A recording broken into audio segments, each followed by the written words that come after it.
بار پھر ناظرین میں آپ کو خوش آمدید کہتا ہوں۔ رحمت رمضان کی خصوصی براہ راست نشریات میں افطار کا موقع ہے اور 27واں روزہ ہے۔ کیا خوبصورت اور کیا حسین دن ہے ناظرین، بس پاکستان پاکستان پاکستان کی باتیں ہو رہی ہیں اور بزرگ شخصیات موجود ہیں۔ جناب ڈاکٹر صداقت علی صاحب بھی موجود ہیں، جسٹس ریٹائرڈ میاں نذیر اختر صاحب موجود ہیں، جن کا گھر مسلم لیگ کا مرکز تھا ناظرین۔ اس زمانے کی قربانیوں کی جو ابھی داستانیں آپ بیان کر رہے ہیں، ابھی مزید اس پہ گفتگو کریں گے، لیکن پہلے مفتی صاحب سے ذرا پوچھتے ہیں۔ مفتی صاحب، آپ کا پاکستان، مطلب آپ کی نگاہ میں پاکستان کیا ہے؟ میرا محبوب ہے، آہا، مجھے عشق ہے پاکستان، واہ واہ واہ، اور اس لیے بھی عشق ہے کہ یہ اتفاقاً نہیں بنا، واہ، یہ خدا اور مصطفیٰ نے بنایا ہے، واہ واہ واہ واہ، اور سبحان یہ اللہ، قدرت کا انتخاب ہے، واہ تب جا کر یہ بنا ہے۔ واہ، اور اس لیے بھی کہ میں سمجھتا ہوں کہ مکہ مدینہ بیت المقدس جو دینی مقدس مقامات ہیں، ان کے بعد روئے زمین پر ہمارے لیے مقدس ترین مقام پاکستان ہے، واہ، اور یہ بھی کہ جیسا کہ ایک روایت میں حب الوطن من الایمان، وطن کی محبت تو ایمان کا حصہ ہے۔ اللہ اکبر، تو بھلا ایک شخص مومن ہو اور اپنے وطن سے محبت نہ کرے، یہ کیسے ہو سکتا ہے؟ مومن ہوگا ہی وہ جو اپنے وطن سے محبت بھی رکھتا سبحان ہے۔ اللہ، سبحان اللہ۔ دیکھیں جی، قرآن مجید میں ہے کہ حضرت ابراہیم علیہ السلام اپنے وطن کے لیے اتنی محبت کرتے تھے کہ دعائیں کرتے تھے، رب، وہ اس طرح دعا کر، رب اجعل ھذا بلدا آمنا وارزق اہلہ من الثمرات، اے اللہ تو میرے اس وطن کو جائے امن بنا دے۔ نمبر 2 دعا کیا کی؟ امن کا گہوارہ ملک ہوگا تو ہی ملک ترقی کرے گا نا، ایسا ہی ہے، تو ہی وہ پرسکون آماج گاہ ہوگی، تو ہی وہ تمانیت سے بھرپور گہوارہ ہوگا۔ دوسری دعا یہ کی کہ اے اللہ اس کو معاشی طور پر استحکام دے، اللہ اکبر، اس کے غذا میں، اس کی پیداوار میں، اس کے تمام جتنی بھی اس ملک کی پیداواریں ان میں برکتیں عطا کر دے، اور ان میں انسانیت کے لیے نفع پیدا کر دے۔ سبحان اللہ، یہ آپ نے دعا فرمائی اپنے وطن کے لیے۔ اس میں ہمارے لیے سبق یہ ہے کہ جو وطن سے محبت کرتا ہے نا، وہ وطن کا استحکام بھی چاہے گا، امن بھی چاہے گا، وطن کی معاشی ترقی کی بھی خواہش رکھے۔ سبحان اللہ۔ بات آگے بڑھاتے ہیں۔ دس صاحب، آپ کی بات جہاں منقطع ہوئی تھی، وہ آپ بڑی ایک خوبصورت داستانیں بتا رہے تھے ہجرتوں کی، ذرا بتائیے کہ وہ جو کیفیات تھیں جو مہاجرین کی، وہ کیا تھیں جس وقت وہ پاکستان آئے؟ کیونکہ ہم تو ظاہر ہے، میری تو عمر بہت کم ہے، ہم تو پڑھتے ہیں جب تاریخ میں، جیسا میں نے ابھی تاریخ بیان کی، تو وہ تو جتنی قربانیاں دے کر آئے تھے، وہ لمحات کیا قربانیوں سے بھرپور لمحات تھے، ذرا بتائیے۔ بے شک آپ نے درست فرمایا۔ سچی بات ہے کہ ان کے چہروں کو دیکھ کر ہمیں خوشی ہوتی تھی کہ ہمارے یہ بھائی بہت تکلیفیں اٹھا کر آئے، اور ہم بھاگ بھاگ کر ان کی خدمت کرتے، واہ واہ، اور ہمارے بڑوں کو جب ملتے تھے تو ان کی محبتوں پر حیران ہوتے تھے کہ جس طرح سے آپ نے ہمیں گلے لگایا ہے، ہماری ضروریات کو پورا کیا ہے، خیال رکھا ہے، اور یہ خیال صرف حویلی کی 4 دیواری میں ہی نہیں بلکہ باہر جہاں جہاں ان کو آباد کیا جاتا تھا وہاں جا کر ان کی خیریت پوچھتے تھے۔ اس زمانے میں میرے والد محترم بھی اور تایا دونوں کو ریہیبلیٹیشن آفیسر کی پاور تھی کہ آپ گھر الاٹ کر سکتے ہیں۔ اچھا، ہاں جی، حالانکہ دونوں بائی پروفیشن انجینئر تھے، تو یہ باہر سے لٹ پٹ کے جو لوگ آتے تھے ان کو جا کر خود گھر کھول کے اور الاٹ کرتے تھے۔ واہ واہ واہ واہ واہ واہ واہ، کیا بات! اور پھر ان کی محبتیں ہمیں ملتی تھیں، واہ، ہماری قدر ہوتی کہ آپ کا تعلق اس خاندان سے ہے۔ واہ واہ واہ، الحمدللہ، ماشاء اللہ۔ اچھا، ایک بات جب ہمارے قائد حضرت قائد اعظم نے فرمائی کہ ہماری قومی زبان اردو، ہم پنجابی بولتے تھے گھروں میں، میرے والد محترم تایا کہتے ہیں بھائی گھروں کے اندر پنجابی بولو، لیکن باہر جہاں بھی بات کرنی ہے تو اردو میں بات کرنی۔ واہ، اردو کو ہم یعنی دل و جان سے پسند کرنے لگے، واہ، کیونکہ قائد نے فرمایا تھا، قائد نے، واہ واہ، اور اسی میں گفتگو کرتے، خوش ہوتے۔ واہ، ایک چھوٹا سا واقعہ بیان کروں، بتائیے بتائیے۔ وہ الگ ہے۔ ایک بار ایک ڈیلیگیشن پاکستان سے انڈیا گیا، اس میں جو شامل افراد ان سے میری گفتگو ہوئی، وہاں جا کے سارے ہندو کی وہ جو گفتگو ہوتی ہے اس کو سن کر کچھ پگھل سے جاتے ہیں اکثر و بیشتر، اور عبادت کی اور آلو گوشت کی باتیں کرنے لگتے ہیں. صحیح. اس کو سن کر تو ایک ہندو کو جرت ہوئی, لیڈر ان کا, اس نے کہا آپ کو مل کر بہت خوشی ہوئی, اب وہ وقت آ گیا ہے کہ ہم اس سرحد کو, اس کی لکیر کو ختم کر دیں. اوہو, ایسے کیسے ختم کر دیں؟ اس مرحلے پر ایک خاتون, ایسے کیسے ختم کر دیں؟ ایک خاتون اللہ اس کو سلامت رکھے, وہ فوراً اٹھی, سٹیج پر گئی اور جا کے اپنے ہاتھ دونوں یوں کھولے اور کہا کہ ابھی جو آپ نے بات کی ہے دیکھ لیں, کچھ لکیریں ایسی ہوتی ہیں جن کو نہیں مٹایا جا سکتا. واہ واہ واہ واہ واہ واہ, کیا بات ہے, کیا بات ہے. جو محبت تھی اس کے دل میں پاکستان کی, جس جذبے سے اس خاتون نے باتیں, سبحان اللہ. انہوں نے کہا بھول جائیں, آپ کا کردار نہیں کہ آپ کے ہم قریب بھی بیٹھیں. آئے ہائے ہائے. آپ نے پاکستان کے اندر بھی خرابیاں پیدا کی اور ہندوستان کے اندر ہماری نسلوں کو برباد کر دیا. ایسا ہی ہے. یہ جو رسم الخط تبدیل کر کے سابقہ جتنا لٹریچر عربی, اردو اور وہ فارسی میں ہے, اس سے کاٹ دیا نا ان نسلوں سر. کو. بات یہ اس زمانے کے اندر جو کچھ بھی بویا, یہ پری پارٹیشن تو ظاہر ہے ہم جب پڑھتے ہیں تاریخ کے اندر, اس زمانے میں جو سکھ اکالی دل تھے, جو اکالی سینا تھی, جو راشٹریہ سیوک تھا, جو دیگر جنتا دل کے اور یہ بی جے پی کے جو مطلب ہنڈے تھے, آپ اندازہ ان کی جو مطلب اس وقت کی جو تنظیمیں تھیں, آپ اندازہ کیجئے کہ مسلمانوں کو تو صاحب اللہ معاف کرے جینے کا حق نہیں تھا. نہیں تھا, بے شک. یہ تو اگر وہی بات ہے, مجھے یاد پڑتا ہے وہ جو نہرو کی بہن نے کہا تھا نا, وجے لکشمی پنڈت نے, مفتی صاحب, اس نے بڑی ایک کمال بات کہی تھی. اس نے کہا تھا کہ جی اگر یہ مسلم لیگ کے پاس, کانگریس کے پاس اگر ایک قائد اعظم ہوتے اور مسلم لیگ کے پاس جو ہے وہ اپنا 100 اگر گاندھی اور اپنا ابوالکلام ہوتے, تو اس وقت ہم کسی صورت میں پاکستان بننے نہ دیتے. یعنی وہ قائد اعظم کو اتنا جو ہے وہ ان کا روب اور دبدبا تھا, ایک قائد اعظم اگر کانگریس کے پاس ہوتے تو ہم کبھی بھی جو ہے پاکستان نہیں بننے دیتے. اللہ کا شکر ہے جی, یہ لائن یہ تو قدرت کی بنائی ہوئی لائن ہے, بے شک, اللہ اور اس کے رسول کی بنائی ہوئی لائن ہے, اس میں کوئی دوسری رائے نہیں. جی میں کیا بنا لیا آپ نے, یہ بتائیے. جی ہماری افطاری بالکل تیار ہے, قیمہ میکرونی بن چکی ہے, اس کے ساتھ کیرمل فرنی بھی تیار ہے, اور اسی کے ساتھ ساتھ میں نے سبروسو کے سیخ کباب, سبروسو کی ہی کچوریاں, سبروسو کے ہی ایکوا بڈیز, یہ میں نے سب فرائی کر لیے ہیں, اور ہمارا جو ڈرنک ہے کیوی لیمونیڈ, یہ بھی ریڈی ہے. واہ جی واہ, تو ساری تیاریاں مکمل ہو گئی ہیں. ڈاکٹر صاحب اب آپ بتائیے ذرا, یہ ایک جو ہمارے یہاں سوچ پیدا ہو گئی ہے, بات بالکل درست جیسے صاحب فرما رہے ہیں, اور یہ سوچ اب یہ پیدا ہو گئی ہے, اور میں آپ کو بتاؤں یہ بھی ایک خاص مقصد کے تحت ہو رہا ہے. کچھ لوگ ہیں جو باقاعدہ بیٹھ کے سوشل میڈیا پہ کام کر رہے ہیں, اور یہ بھی 5th جنریشن وار کا ایک حصہ ہے, اس وارفیئر کا حصہ ہے کہ جی ذہنوں کو تبدیل کیا جائے, بتایا جائے کہ یہ صرف ایک لکیر ہے. ذرا آپ بتائیے, صرف ایک لکیر ہے کیا یہ؟ نہیں, قطعی طور پر یہ ایک لکیر کی بات نہیں ہے, کیونکہ جو پاکستان بنانے کا مقصد تھا وہ پوری معاشرت کو الگ سے دیکھنے کا مقصد تھا.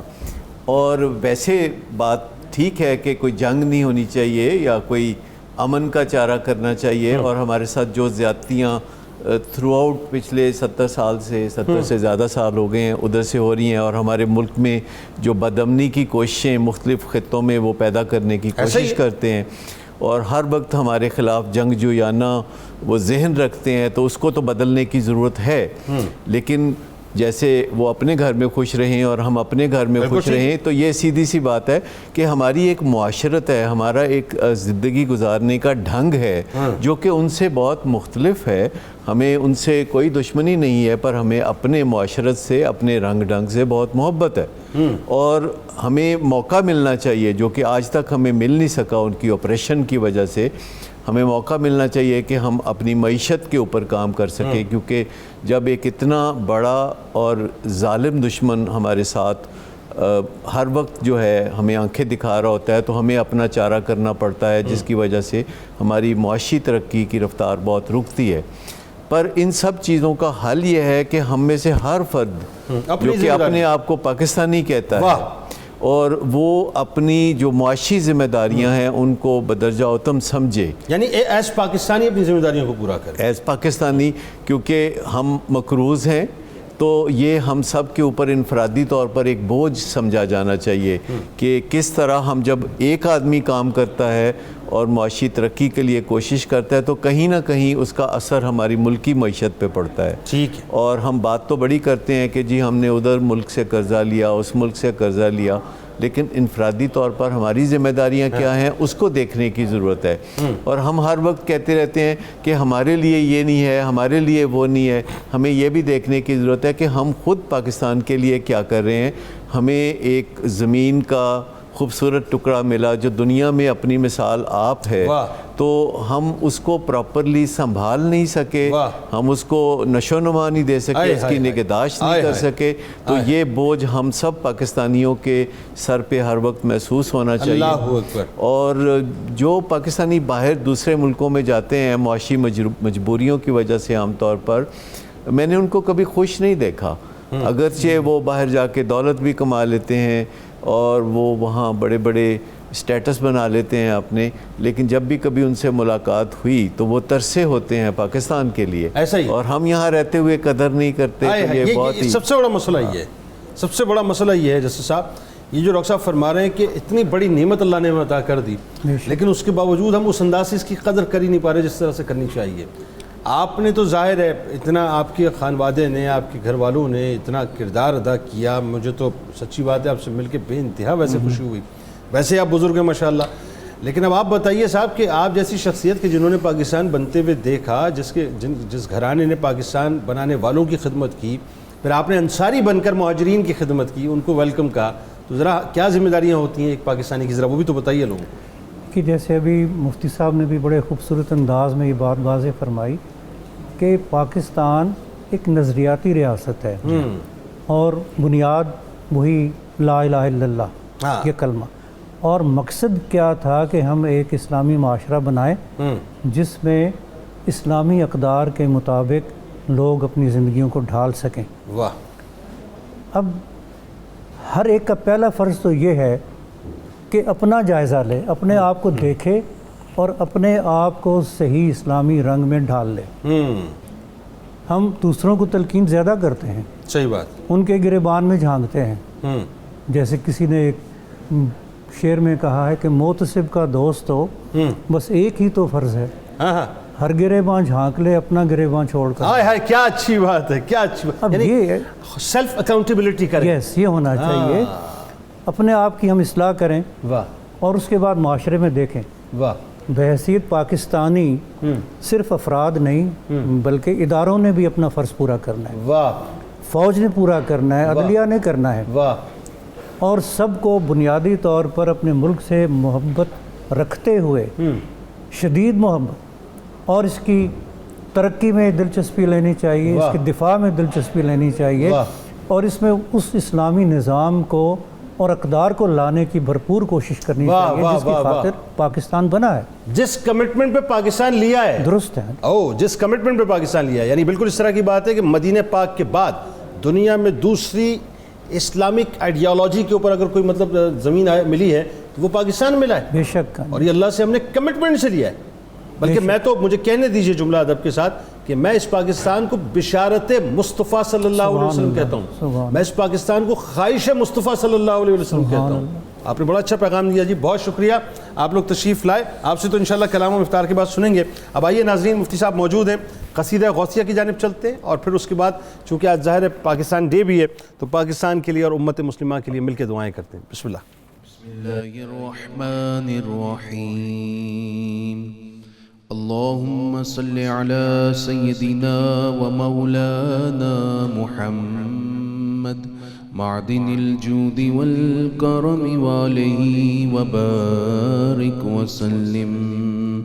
یا شاہ جیلا یا شاہ جیلا یا شاہ جیلا یا شاہ جیلا.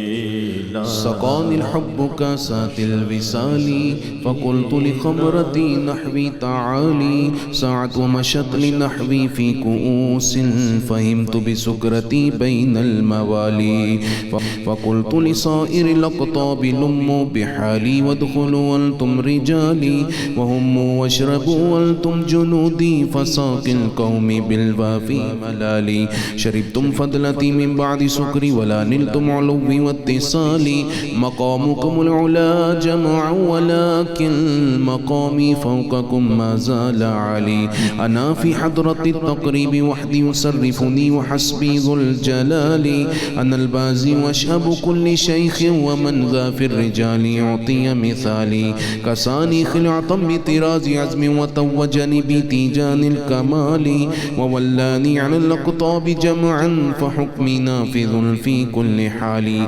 وأطلعني على سر القديم وقلدني وأعطاني سؤالي يا شاه جيلا يا شاه جيلا يا شاه جيلا فلو ألقيت سري في بحار لسار الكل غورا في الزوال ولو ألقيت سري في جبال لدكت واختفت بين الرمال ولو ألقيت سري فوق نار لخمدت والتفت من سر حالي ولو ألقيت سري فوق ميت لقام بقدرة المولى تعالي وما منها شهور أو دهور تمر وتنقضي إلا أتاني وتخبرني بما يأتي ويجري وتعلمني فاقصر عن جدالي مريدي هموتي واشتح وغني وافعل ما تشاء فالاسم عالي مريدي لا تخف الله ربي عطاني رفعة نلت المنال طبولي في السماء والأرض دكت وشعوس السعادة قد بدالي بلاد الله ملكي تحت حكمي ووقتي قبل قلبي قد صفالي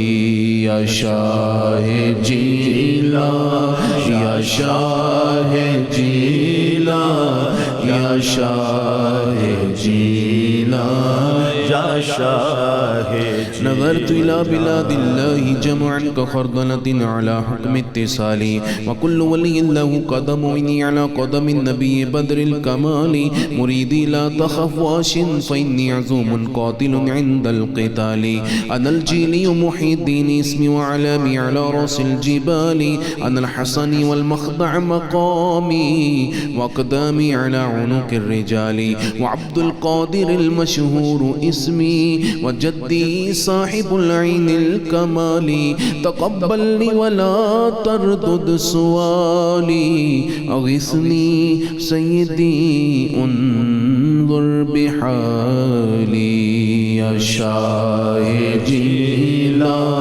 يا شاه جيلا يا شاه جيلا يا شاه جيلا اللهم صل على سيدنا ومولانا محمد معدن الجود والكرم وآله وبارك وسلم يا رحمن يا الله يا رحمن يا الله يا رحمن يا الله يا ستار يا الله يا ستار يا الله يا ستار يا الله يا رزاق يا الله يا رزاق يا الله يا رزاق يا الله يا سلام يا الله يا سلام يا الله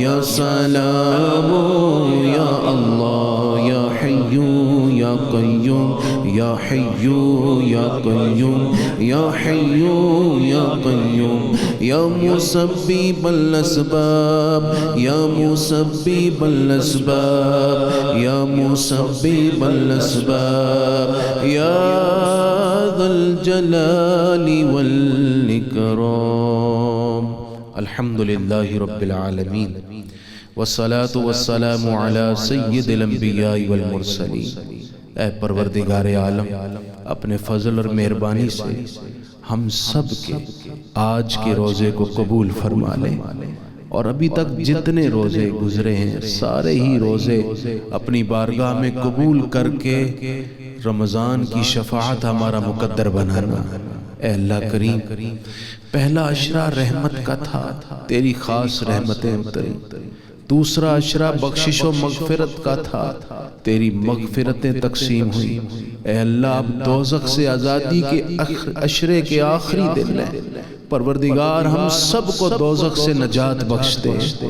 اے اللہ تیرے ہم پر بہت احسان، تیرے حبیب کے ہم پر احسان، ہمارے ماں باپ کے ہم پر احسان ہے. اے اللہ ہم تیرے حبیب کے اور ماں باپ کے احسانوں کا بدلہ نہیں اتار سکتے. اے اللہ تو ہمیں معاف فرمانا. اے اللہ ہمیں اپنے حقوق کی کوتاہی معاف کر دے. تو ہمیں ماں باپ اور بیوی بچوں کے حقوق کی کوتاہی معاف کر کے اپنا اور اپنے حبیب کا فرما بردار بنانے، حقوق ادا کرنے والا بنا دے. اے اللہ کریم ہم سب کو ایسا رزق دے جو تیری راہ میں خرچ ہو، ایسی صحت دے جو تیرے حضور سجدے میں لے جائے، ایسا علم دے جو تیرے حبیب کا فرما بردار بنا دے. پروردگار جتنے ناظرین بیمار ہیں سب کو شفا دے دے. جس کے ماں باپ، بہن بھائی، بیوی بچوں میں کوئی بیمار ہے اسے شفا دے دے. اے کریم پروردگار مقروضوں کے قرضے اتار دے. اے اللہ جو بچوں بچیوں کے لیے رشتے ڈھونڈ رہے ہیں انہیں نیک پاک رشتے دے دے. جن کی شادیاں ہو گئی انہیں گھروں میں آباد کر دے. جن کی اولادیں نہیں انہیں اولاد کے پاکیزہ پھل سے نواز دے. جن کے رشتے ٹوٹ گئے انہیں بھی نیک رشتہ عطا کر دے. اے پروردگار عالم خاص طور پر ہمارے وطن عزیز پاکستان کو استحکام، سلامتی اور وقار بخش دے. ہمارے تمام بحرانوں اور کرائسس کا خاتمہ کر دے. اور اے اللہ اس آخری عشرے کی مقدس گھڑیوں میں تیرے حضور عرض ہے فلسطین اور کشمیر اور دنیا بھر کے مظلوم مسلمانوں کی خاص غیبی مدد فرما دے. وصلی اللہ تعالی علی حبیبہ سیدنا و مولانا محمد وعلی آلہ واصحابہ اجمعین برحمتک یا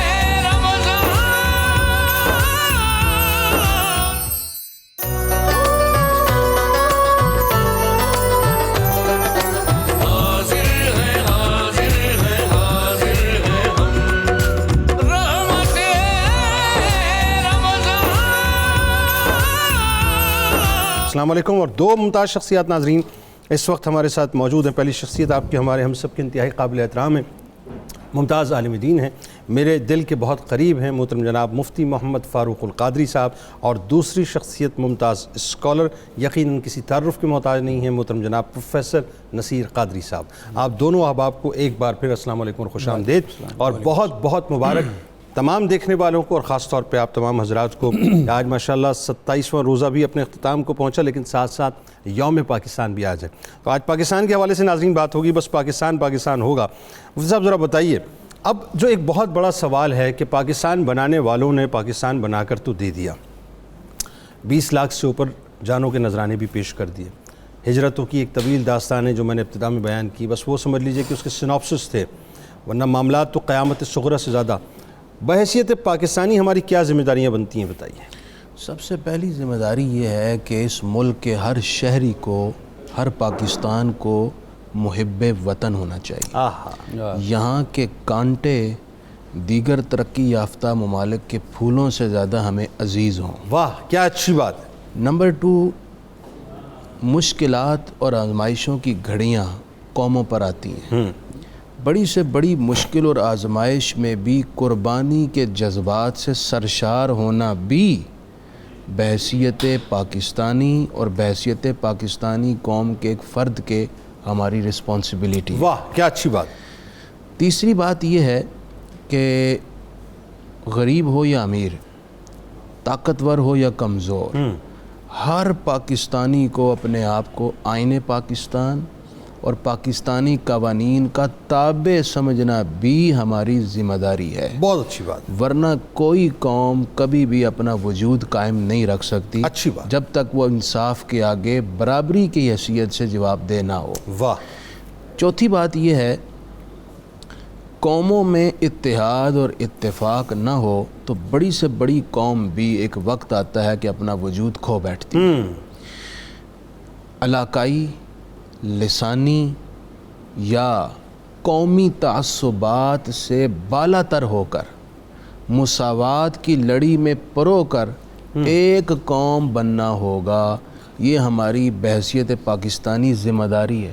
بہت اگر ہم سندھی بن کے سوچیں گے, پنجابی بن کے سوچیں گے, بلوچی بن کے سوچیں گے, ہم پختون بن کر سوچیں گے, تو شاید ہم اس ملک کی جو ہم پر احسانات ہیں اس کا حق ادا نہیں کر سکیں گے. بہت صحیح فرمایا. ہمیں ایک پاکستانی اور مسلمان ہو کر سوچنا ہوگا, تبھی ہم اس ملک کے لیے ایک قوم بن کر ترقی کا دروازہ کھول سکیں گے. واہ. پانچویں ذمہ داری ہماری یہ ہے کہ ہم کسی موقع پر بھی قوم یا سماج کے دشمن عناصر کے ہاتھ کا کھلونا نہ بنے.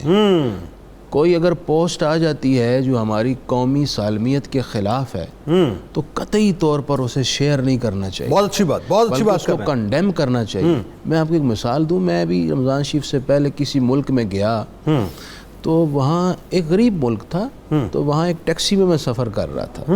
تو ٹیکسی ڈرائیور سے اس ملک کی کمزوریوں سے متعلق میں نے سوال کیے. اچھا.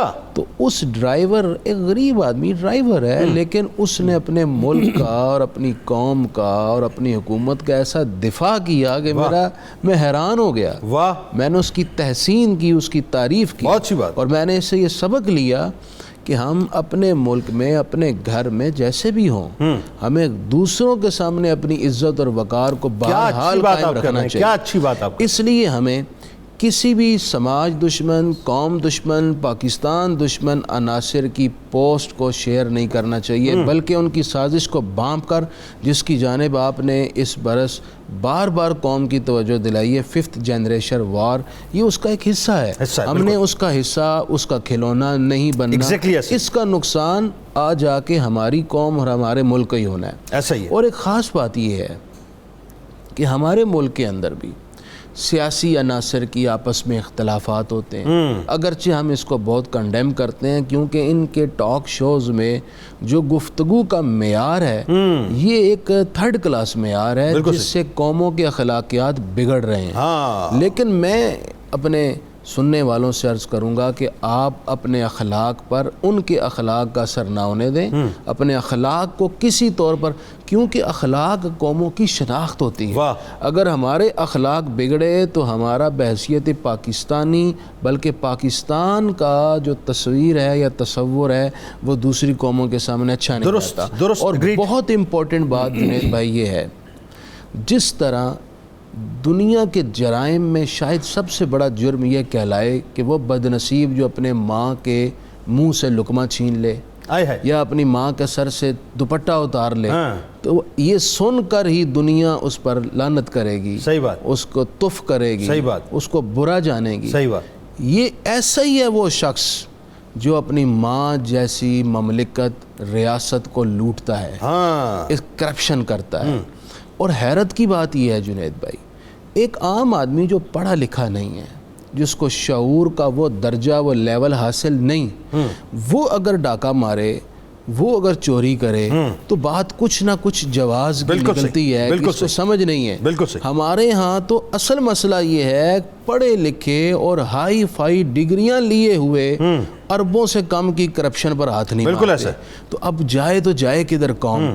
اس لیے ضرورت اس بات کی ہے کہ اس قوم میں تعلیم کے ساتھ تربیت کا معیار بھی بلند کیا جائے. بالکل ٹھیک. اگر تعلیم پر بہت زور ہے, بجٹ بھی آ رہا ہے جی اتنے تعلیم ہونی چاہیے, میں زور دینا چاہتا ہوں تربیت پہ. تربیت, تعلیم کے ساتھ ساتھ تربیت پر فوکس زیادہ کیا جائے, ورنہ آپ پڑھے لکھے ڈھاکو پیدا کر رہے ہیں. بالکل ٹھیک. سارے ایسے نہیں ہیں, لیکن ایسے لوگ بھی, لیکن جو ہے ان کو سمجھنا چاہیے, ان کو سمجھنا. بالکل ٹھیک ہے, ان کو ٹھیک ہونا چاہیے. اچھا جی, اب ایک بڑا سوال ہے, اور یہ 2 قومی نظریے کے حوالے سے میں اس لیے سمجھنا چاہتا ہوں, بلکہ میں چاہتا ہوں آپ کے توسط سے لوگوں کو پتہ چلے, خاص طور پہ اب جیسے کہ مفتی صاحب نے میری وہ رگ چھیڑ دی ہے, تو میں چاہ رہا ہوں اسی پہ بات کروں. میں پاکستان کے اندر پروفیسر صاحب ایک خاص مقصد کے تحت 5th جنریشن وار فیئر کو فنڈ کیا گیا, بپا کیا گیا, اور وہ آپ کو مختلف سیکٹرز میں نظر آتی ہیں. اچھا, اس میں ایک کام یہ بھی ہے کہ اداروں کو جو ہے متون کرنا, اداروں سے قوم کو متنفر کرنا, قوم کو اداروں سے متنفر کرنا, چاہے اس میں عدلیہ ہے, چاہے اس میں خاص طور پر ٹاپ آف دا لائن افواج پاکستان ہے. یا اس میں پاکستان کی جو آئیڈیالوجیکل مطلب اپروچ ہے اس کو متنازع کرنا، یا پاکستان کی جو اسلامک اپروچ ہے اس کو متنازع کرنا؟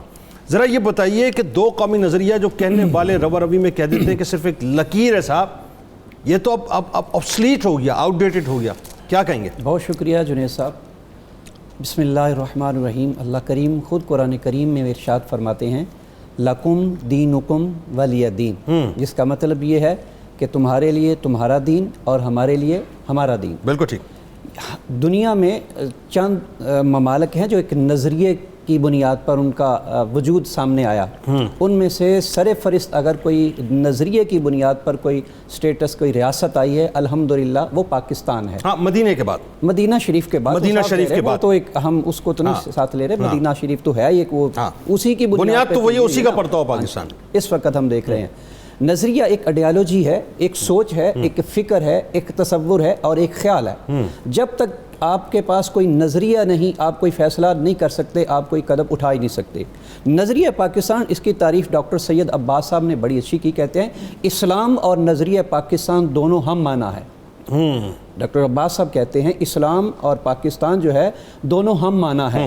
اسی طرح پھر ڈاکٹر سید اسلم صاحب نے نظریہ پاکستان کی تعریف کی، کہتے ہیں انسان اپنی انفرادی اپنی اجتماعی زندگی کو قرآن و سنت کے مطابق گزارتا ہے، یہ ہے نظریہ اسلام اور نظریہ پاکستان۔ اب دو قومی نظریہ کیا ہے، اس کو الگ الگ پارٹیشن میں اگر ہم لے کے جائیں، دو قومیت، اس کا مطلب یہ بر صغیر پاک و ہند میں دو ایسی قومیں ہیں جن کی افکار، جن کی سوچیں، جن کی روایات، جن کے طرز و تمدن، رہنے سہنے کے انداز بالکل جدا جدا کا ہے، جن کی سویلائزیشن جو ہے بالکل جدا جدا کا ہے۔ ان میں سے ایک مسلم ہے اور دوسرے ہے ہندوازم۔ بالکل ٹھیک۔ جو مسلمان جو ہے ڈے فرسٹ سے ہمارا، چونکہ ہم اللہ اور اس کے رسول کو ماننے والے ہیں، دین اسلام کو ماننے والے ہیں، اور بہت سی ایسی چیزیں ہیں جس کو وہ اختیار نہیں کرتے۔ تو قومی نظریہ کیا ہے، ہمارے اکابرین نے کہا بر صغیر پاک و ہند میں ہم ایک ایسی اسلامی ریاست چاہتے ہیں جہاں ہم اپنی مرضی سے، اسلام کی مرضی سے، اسلامی طریقے سے، اسلامی شریعت کے مطابق اپنی زندگیوں کو قرآن و سنت کے مطابق گزار سکیں۔ یہ دو قومی نظریے کا تصور ہے۔ ماشاءاللہ، صحیح۔ اب تیسری چوتھی بات میں یہاں کروں گا، ایک ہم کہتے ہیں نا پاکستان کا مطلب کیا، لا الہ الا اللہ۔ پاکستان ایک سوال ہے جنید صاحب، پاکستان کا مطلب کیا، یہ کوشچن ہے، اس کا جواب کیا ہے، لا الہ الا اللہ۔ آپ سوچیں گے یار پاکستان کا مطلب یہ جواب کیسے بن گیا؟ پاکستان تو ایک ریاست کا نام ہے، خطے کا نام ہے، ایک جغرافیائی کا علاقہ ہے، علاقے کا نام ہے، جہاں معدنیات ہیں، جہاں علاقے ہیں، جہاں زمین ہے، جہاں زرخیز ہیں، جہاں روڈ ہیں، جہاں صنعت ہے، پاکستان اس چیز کا نام ہے۔ اس کا جواب آپ لا الہ الا اللہ کے ساتھ کیوں دے رہے ہیں؟ لا الہ الا اللہ کا تعلق تو دین سے ہے، قرآن سے ہے، بات کو سمجھنا ہے، شریعت سے ہے، مذہب سے ہے، تو پاکستان کو لا الہ الا اللہ سے کیوں جوڑا جا رہا ہے؟ تو اس کا جواب صاحب نظر نے دیا، اس لیے دیا جا رہا ہے پاکستان پہلی لائن سے لے کر اور آخری لائن تک، جیسے آپ نے کہا کہ 92 کا مطلب کیا ہے،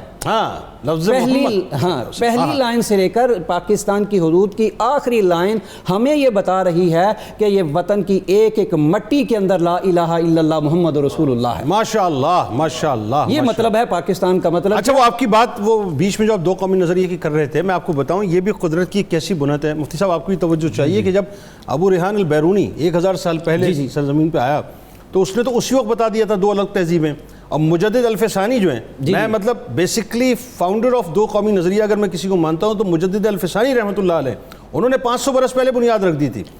یعنی دوسرے لفظوں میں قدرت نے اپنے کارخانے میں بنت کی ہوئی تھی، یہ صرف ایگزیکیوشن کرنے کے لیے جو ہے قائد اعظم محمد علی جناح رحمۃ اللہ علیہ کو منتخب جی، کیا۔ میں اس سے آگے بلکہ بات کو وہ لے کے جاؤں گا، یہ خطاب بننا ہی تھا اس لیے کہ اس کو قائد اعظم نے صرف رستہ دیا ہے، اقبال نے صرف رستہ دیا ہے، اکابرین نے صرف رستہ دیا ہے۔ حقیقت تو یہ ہے کہ خود میرے مصطفیٰ علیہ السلام نے اس خطہ پاک کے لیے دعا فرمائی، واہ واہ واہ، سبحان اور جس کے لیے اقبال بھی کہتا ہے میرے عرب کو آئی جہاں سے میرا وطن وہی ہے میرا۔ یہ تو اللہ کے رسول نے، حضور صلی اللہ علیہ وسلم نے خود نہیں ارشاد فرمایا، ہاتھ اٹھے یا رسول اللہ، ادھر کے لیے دعا، ادھر کے لیے۔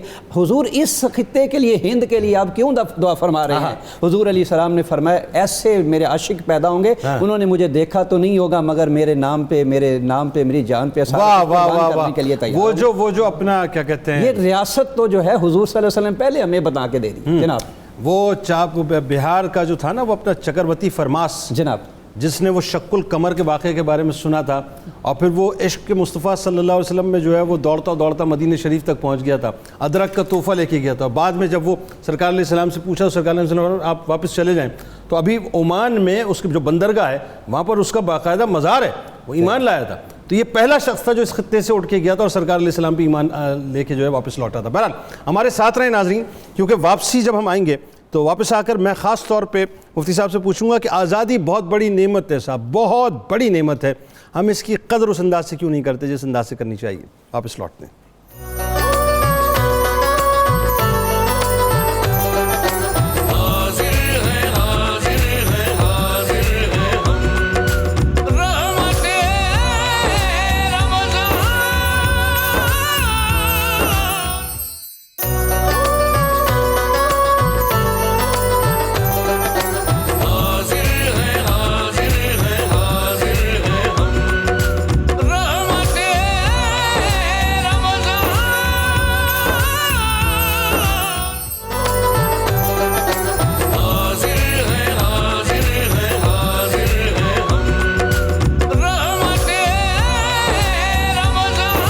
پھر ناظرین میں آپ کو خوش آمدید کہتا ہوں رحمت رمضان کی خصوصی براہ راست نشریات میں, اور آج 28ویں شب لگ چکی, لیکن ظاہر ہے 27 تاریخ آپ کو پتہ ہے کہ ایک تو ویسے بھی ہمارے لیے اس اعتبار سے بہت اہم ہے کہ آج یوم پاکستان ہے, میرے آپ کے پاکستان کے جنم دن ہے ناظرین. آج پاکستان وجود میں آیا تھا, دنیا کے نقشے پر اپنی آب و تاب کے ساتھ ابھرا تھا. یہ جو آزادی ہے یہ بڑی قیمتی ہے ناظرین. اب ذرا مفتی صاحب سے پوچھتے ہیں کہ آزادی کے بارے میں بتائیے صاحب, اتنی بڑی نعمت ہے, ہم اس کو کیوں فار گرانٹیڈ لیتے ہیں؟ اچھا ایک بات میں حصہ ڈال دوں آپ کی بات میں. اللہ تعالیٰ نے پاکستان ہمیں دیا, اور دیا بھی لیلۃ القدر میں. پاکستان کے تقدس کو اس سے بہتر نسبت اور کیا ہو سکتی ہے؟ سبحان اللہ, سبحان. اسے شب قدر کی اہم رات نصیب ہوئی. ہمیں اسی سے سمجھ جانا چاہیے یہ پاکستان بڑی مقدس چیز ہے. اور بزرگ کہہ گئے ہیں جو پاکستان بنانے میں شریک تھے, بڑے بڑے پیران اعظام اور مشائخ کرام, کہ جس نے اس پاکستان کے بارے میں برا سوچا یا اس کے ساتھ برا کیا وہ تباہ و برباد. ایسا ہی ہو اور ایسا ہوتا رہا. اس لیے کہ حضرت صالح علیہ السلام کی اونٹنی کی طرح ہیں. اشفاق احمد صاحب نے جو بابا جی کا واقعہ بیان کیا تھا, جس نے اس پاکستان کو کاٹنے کی کوشش کی, اس کے کسی جز کو تکلیف دینے کی کوشش کی, اس کے اپنا وجود ختم ہو جائے. سر ٹکڑے ٹکڑے ہو گیا, ٹکڑے ٹکڑے ہو جائے. ایسا ہی. جہاں تک بات ہے آزادی کی, جنید بھائی کئی مثالوں سے یہ بات واضح ہو. ایک انسان کے اندر فطرتی طور پر جذبہ آزادی ہے, آزادی سے محبت کرتا ہے, آزاد رہنا چاہتا ہے, آزاد جینا چاہتا ہے, آزاد یہ دنیا دیکھنا چاہتا ہے, آزاد یہ اپنی مذہبی اقدار اور روایات کو قائم رکھنا چاہتا ہے. آپ تھوڑی دیر کے لیے کسی دن کسی تھانے میں یا کسی جیل میں جائیں تو قیدی سے پوچھیں کیا فیل کر رہے ہو. میں نے کہا شاید آپ مجھے تھانے میں بھیج رہے ہیں. وہ کہے گا یار مجھ سے سب کچھ لے لو, یہاں سے مجھے باہر نکال. بہت صحیح کہہ رہے ہیں, بہت صحیح کہہ رہے ہیں. اور اس سے بڑی مثال آپ آزادی کی قومی اعتبار سے دیکھنا چاہیں اس زمانے میں تو آپ کشمیریوں سے پوچھیں. بالکل صحیح بات ہے. جو گزشتہ 8 دہائیوں سے ظلم کی چکی میں پس رہے ہیں, بالکل ٹھیک, اور 3 سال سے تو بالکل لاک ڈاؤن میں ہیں. بالکل صحیح. اور انہی کے لاک ڈاؤن سے تو قدرت نے ساری دنیا کو لاک ڈاؤن کر دیا, اس لیے ساری دنیا کو, اس لیے کہ جو براہ راست اس جرم میں شریک تھے یا جنہوں نے خاموش رہ کر اس جرم کی حمایت کی, سارے کے سارے اس جرم کی پاداش میں لاک ڈاؤن ہو گیا آج پوری دنیا. اسی طرح آپ فلسطینیوں کو دیکھیں اللہ, اور ان کا کرب اور دکھ سمجھیں کہ جن پر غاصبانہ قبضہ کیا گیا, جن پر ظالمانہ کارروائیوں کا ایک نہ رکنے والا سلسلہ جاری ہے. روزانہ کی تعداد میں وہاں کی بچیوں کے ساتھ جو عصمت دری کی جاتی ہے, وہاں کے نوجوانوں کو شہید کیا جاتا ہے. جہاں وہ بیت المقدس میں آزادی کے ساتھ عبادات نہیں کر پاتے, ایسا ہی, ان سے پوچھئے کہ آزادی کتنی بڑی نعمت. اللہ کا شکر ہے کہ اس مالک نے ہمیں یہ ملک تحفے میں دیا. ہم یہاں آزادی کے ساتھ اذانیں دیتے ہیں, نمازیں پڑھتے بالکل ہیں, ٹھیک ہے, درود و سلام کی صدائیں بلند کرتے ہیں, اس ملک میں ہم اپنی من کی بات کرتے ہیں, اپنے انداز سے جیتے ہیں, اپنے انداز سے بزنس کرتے ہیں, ہمیں یہاں پر اجنبیت فیل نہیں ہوتی. بالکل صحیح. دوسرے ممالک میں رہنے والے پاکستانی وہاں پر 8-10 دہائیوں سے بھی رہ رہے ہوں, تب بھی وہ اپنے آپ کو اجنبی فیل کرتے ہیں, کسی وقت کچھ بھی ہو سکتا ہے. یہاں رہنے والا سر اٹھا کر چلتا ہے, سر اٹھا کر بات کرتا ہے, اور سر اٹھا کر وہ اپنے انداز زندگی گزارتا ہے. اس لیے ہمیں اس ملک کی قدر کرنی چاہیے. کہ میں ایک بات نہیں کروں گا تو جنید بھائی میری بات مکمل نہیں ہوگی. ان اللہ لا یغیر ما بقوم حتی یغیر ما بانفسہم. اللہ کسی قوم کی اس وقت تک حالت نہیں بدلتا جب تک وہ خود اپنی حالت نہ بدلے. اس کے دو معنی ہیں. ایک معنی یہ ہے کوئی قوم پست ہے, ذلت میں ہے, وہ قید کی زندگی گزار رہے ہیں, مشکلات میں ہیں, استحصال میں ہیں, وہ اگر اپنے رویے, اپنے انداز, اپنے افکار, اپنی اقدار چینج کریں, اللہ ان کی حالت بدل دے گا, بے شک انہیں ذلت سے عافیت کی طرف لے گا. اور دوسرا اس کا معنی یہ ہے ایک قوم عافیت اور نعمت میں زندگی گزار رہی ہے, اگر وہ اپنی اقدار, اپنی روایات, اپنی آئیڈیالوجی اور جس نام پر وطن لیا تھا اس خاص فلسفے کی حفاظت نہیں کرتا, تو پھر اللہ ان کو نعمت سے نکال کر زوال کی طرف لے آئے گا. اس آیت کا یہ بھی ایک مطلب ہے. اس لیے آج جو ہم کہتے ہیں نا کہ یہ یوم پاکستان یوم تشکر ہے, اس تشکر کا مطلب یہ ہے کہ ہم پاکستانی ہونے کی حیثیت سے اس نعمت کے حصول پر اس طرح زندگی گزاریں جس طرح زندگی گزارنے کا تقاضا ہم سے ہمارا دین کرتا ہے. آخر میں پروفیسر صاحب, چونکہ وقت بہت کم سمٹ گیا بالکل, کہ کن لوگوں نے اپنا رول ادا کیا, ظاہر ہے بہت ڈیٹیل ہے. میں چاہتا ہوں کہ آپ کوئی قوم کو میسج دیجئے, وہ زیادہ اچھی بات ہوگی, کہ لوگوں کو بتائیں کہ جی پاکستان کے لیے ہمیں کیا کرنا چاہیے. میں شارٹ سا بات کرنا چاہوں گا. قائد اعظم علیہ الرحمہ نے جب اتنی کوششیں کی نا, تو لوگوں نے قائد اعظم سے ایک بات کی, قائد اعظم آپ اتنی محنت کر رہے ہو, اتنی مشقت کر رہے ہو, چھوڑ دو. قائد اعظم نے جو 4 جملے کہے, قائد اعظم رحمۃ اللہ علیہ قید فرماتے ہیں میں پاکستان میں پیدا ہوا ہوں, ادھر جیا ہوں, ادھر کام کیا ہے, ادھر ہی مرنا چاہوں گا. جب قیامت کے دن اللہ کے حضور میں حاضر ہوں نا, تو میرا رب مجھے ویلکم کرتے ہوئے یہ لفظ سے کہے ویل ڈن مسٹر جناب, ویل ڈن, تم نے حق ادا کر دیا, ویل ڈن مسٹر جناب. تو مشقت میں قائد اعظم رحمۃ اللہ علیہ کی ذات ہے. 1930 میں جو خطبہ الادبات کے موقع پر علامہ اقبال رحمۃ اللہ علیہ نے پیر میر علی شاہ صاحب کی شخصیات دیکھ دیں, محدث علی پوری رحمۃ اللہ علیہ کی, اگر جماعت علی شاہ صاحب علیہ رحمان نے 10 لاکھ مرید دے دیے تھے اپنے, کر دیا تھا, اور یہ کہا تھا قائد اعظم ہمارے مشن کا کام کر رہے ہیں, مشن کا کام کر رہے ہیں. اور ایک وقت تو آ گیا تھا, آپ نے کہا اگر قائد اعظم علیہ رحمہ بھی پیچھے ہو گئے ہیں تو میں پاکستان بنا کر ایسا ہی بالکل ٹھیک. تو یہ, اور میں پھر آخر میں یہ ضرور کہنا چاہوں گا, ٹائم بالکل شاید ہے, پاکستان زندہ رہنے کے لیے بنا ہے, اس نے ہمیشہ رہنا ہے. میں یہ بات کرنا چاہوں گا, آج سے کوئی 10 سال پہلے ایک شو میں پروگرام لگا ہوا تھا, میں نام نہیں لینا چاہتا چونکہ شو میں پروگرام لگا ہوا تھا, کسی کویسچن کرنے والے نے کویسچن کیا تھا دنیا کا امیر ترین ملک کون سا ہے. ایک بزرگ کھڑے ہو کے کہنے لگے میں بتاتا ہوں. اس نے کہا پاکستان. بزرگ نے کہا, تو کویسچن کرنے والا وہ جس کے ہاتھ میں مائک تھا بھاگا گیا اس کے بعد, کیسے وہ پاکستان, کیسے پاکستان تو سب سے غریب ترین ملک بن چکا ہے. اس نے کہا پاکستان کو بنے تقریباً آپ دیکھتے ہیں 50 سال گزر گئے پاکستان کو بنے ہوئے, جو بھی آیا ہے یہاں جہاں بھی آیا اس نے اپنی مرضی سے اس کو استعمال کیا, اپنی مرضی سے لیا, لیکن اللہ کا شکر ہے پاکستان آج بھی اسی طرح چل رہا ہے, اور اسی طرح رہے گا انشاءاللہ. بہت شکریہ, بہت شکریہ, یہ رہے گا. بہت شکریہ آپ دونوں تشریف لائے. ناظرین, زندگی رہی تو میں انشاءاللہ رات سحری میں آپ سے دوبارہ ملاقات کروں گا, لیکن جاتے جاتے میں آپ سے بہت مختصر 2-3 باتیں عرض کرنا چاہتا ہوں.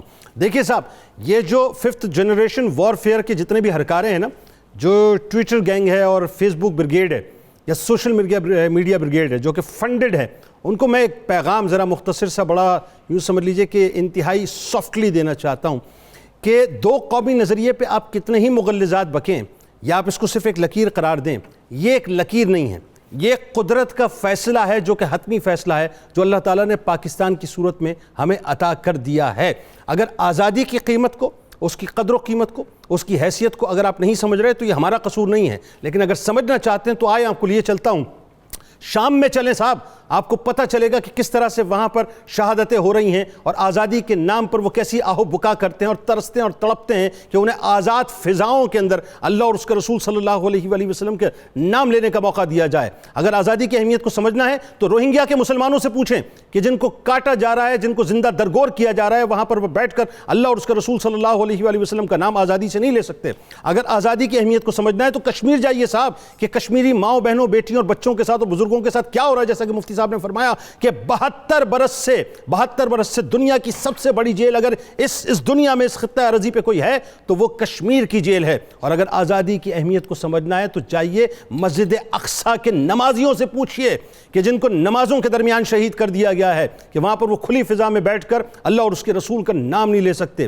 آزادی کی اہمیت صاحب سمجھنی ہے تو ذرا اپنے گریبانوں میں جھانک کے دیکھیں کہ اللہ تعالیٰ نے کتنا بڑا انعام اپنے اوپر کیا ہے, ہمارے اوپر کیا ہے, کہ ہمیں بنیادی طور پر اللہ تعالیٰ نے وہ ملک عطا کر دیا کہ جس ملک میں بیٹھ کے ہم آزادی سے سانس لے سکتے ہیں. ورنہ وہاں سونو نگم کھڑے ہو کر یہ جملے کہتا ہے کہ مجھے اذان کی آواز بری لگتی ہے, اسے بند کیا جائے, اور محبوبہ مفتی کو پھر یہ کہنا پڑتا ہے کہ 2 قومی نظریہ حق بھی تھا, 2 قومی نظریہ سچ بھی تھا. 2 قومی نظریہ حق ہے, 2 قومی نظریہ سچ ہے. پاکستان ایک ایسی حقیقت ہے جسے کوئی بھی دنیا کی کوئی بھی طاقت انڈو نہیں کر سکتی.